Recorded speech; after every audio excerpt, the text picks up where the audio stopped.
Hey guys, and welcome to another Element video tutorial.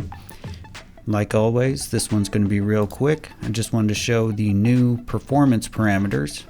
So here's Element running inside of Ableton Live, and you'll see these knobs at the bottom. These are new, and I have an AU delay loaded up on the right here.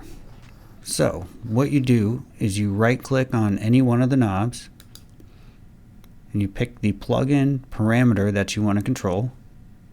I'll go with the dry wet mix, and now the knob turns blue. So you can see when I move it left and right, it moves the delay parameter right here too. So now when we go into live, I'm just going to draw a basic automation line. Just whoops. It's real simple. We'll start all the way up, go all the way down, and then when we play it, you can see that the parameter is now automated. And that's about as simple as it gets. So I just wanted to show you guys that real quick. The main thing is just right click there, and you know what, actually I might as well show you. If you already have it bound, you can right click again and assign to different parameters like that.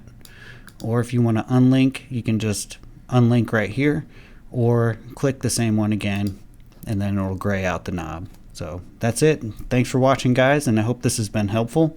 Have a good one, and we'll see you in the next one. Peace.